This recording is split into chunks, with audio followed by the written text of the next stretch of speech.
शिजला दुसऱ्या दिवशी दिवा लागोस्तोवर जेवायचे नाही. हे आता पोते पाळणं होते का आम्हाला काही येऊ द्या ना, आम्हाला काय खावं लागतंय, कुठं खावं लागतंय, केव्हा खावं लागतंय, त्याचा काय मेळ आहे का? मग आता आमची मंत्रतंत्र आमची वाच पवित्र कशी होईल? त्यांची वाणी पवित्र होती. पवित्र तो देह, आधी देह पवित्र झाला तर वाणी पवित्र होते. देहचा पवित्र आहे, वाणी पवित्र कुठून होईल? ज्ञानेश्वरीमध्ये बोली बघा, ज्यावेळेस आपली वाणी पवित्र करायची का जन्मात कधी खोटं नाही बोललं पाहिजे. या सत्यवादाचे तप वाचा केले बहुत कल्प, म्हणून वाचेसी महादीप फळासी आले. दुसऱ्याला आशीर्वाद द्यायला एवढं सोपं नाही. आधी तुझी वाचा पवित्र लागती, तेव्हा दुसऱ्याला आशीर्वाद द्यायला तुला कुठेतरी अधिकार मिळत. आता आमच्यासारखं कसं आहे, 500ची नोट दाखवली का काही विचारत असतो, नुसती खडी साखर तुला घ्यायची दात तुला बसती माझ्याकडे काय बघतात खरंच म्हणून या पवित्र वाणी करावं लागेल. पवित्र ठेवायची का तर तसंच राहावं लागेल, तेव्हा तुमच्या वाणीला धार येणार. आणि तुम्ही जर आशीर्वाद दिलाच तर तुमचा आशीर्वाद फेल होणार नाही.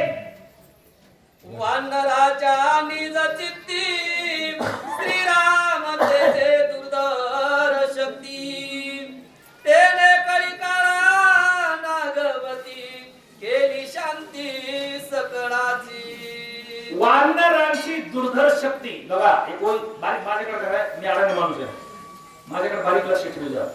वानराकडे दुर्धर शक्ती होती, पण त्याचं कारण कोण होता? राम. कोणाच्या जीवावर होते? रामाच्या जीवावर. काय म्हणतात ना, श्री गुरु सारिखा आस्था पाठी राखा आणि इतराचा लेखा कोण करी. अरे कुणाचा तरी माग चांगला अभय असल्याशिवाय, एक तर हनुमानजीचा असू द्या, रामाचा असू द्या, गुरुचा असू द्या, ज्याचा गुरु समर्थ आहे त्याला कुठे भीक मागायची गरज नाही. राजियाची कांता काय भीक मागे, मनाची या जोगे सिद्धी पावे. तसं आशीर्वाद मागत जर खंबीर असत तर ते त्याला कोणाला द्यायची गरज नाही. वानर रामाच्या जोर लंकेत दडगोस घालायला लागले, कोणाला मेहनत, कोणाला धक्का द्यायला लागले. एखाद्या गावात एखादी बावकी मोठी असावा एक समाज कुठे गेली धडा त्याची त्याला गोळी लागत आता नाही. कसं असते असतात आपल्या आपल्या गावामध्ये आपलं काहीतरी असते का रे तुमच्या बाजूला. आणि तुमच्यातला मूर्खुला पहिलवान सुद्धा, मूर्खुला सुद्धा चांगल्या माणसाला धक्का देऊन पुढे जातो.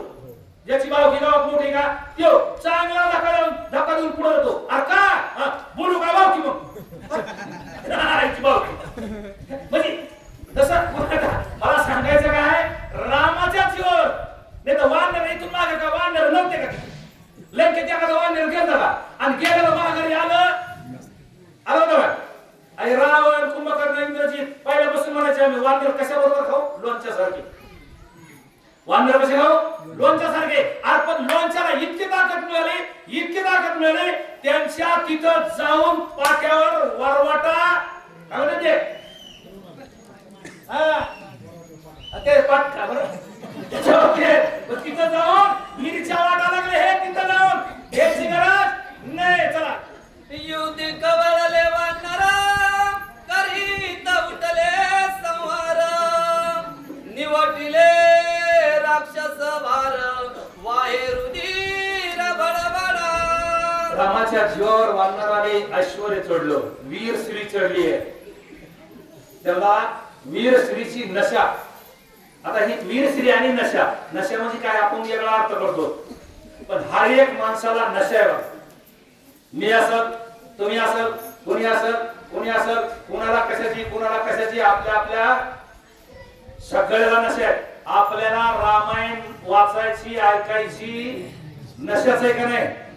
नशा असल्यास तुम्ही नांदूर घाटून इथं दर्शनवर येतात. नशा नाही काय आहे का नाही? अरे ही नशाच आहे आपल्याला. कोणाला पैसे कमवायची नशा ते काही बघत नाहीत कोणी. आरता तुराना भयेना लज्जा. ज्याला पैशाची नशा ना, पैसा आहे का पैसा, पैसा दोन्ही पैसा. ज्याला जिमनीचा बांध खोरायची नशा का, ही एक नशा. विनोद नाही हा. त्याला 17 वर्षाचं नाकाल हाणार, तिसऱ्या वर्षी जाणारच आणि त्याची दगड इकडून काढून इकडं ठेवणारच. एखाद्या माऊलीला आपला केर दुसऱ्याच्या दारात टाकायची नशी असती का नाही माऊली हो असते. हा मग तिच्या पारते स्वयंपाकापासून धुळा गेला तरी आम्हाला त्याचं समाधान वाटल्याशिवाय राहा नाही. हे आपली आपली नशा आहे. कुणाला कुस्ती करायची, कुणाला पैसे कमवायची, कुणाला ताकद सांभाळायची, कुणाला रामायण ऐकायची, कुणाला कीर्तन करायची, कुणाला भजन करायची. अहो रात्रभर उजून असतो काय भजन करते आमची मंडळी. ये लागले ह्याला कुठं जावलंय उजून असतो जागा आपण 2 तास जाऊ शकत नाही. टीव्हीची मालिका संपली, आमचा विषय संपला.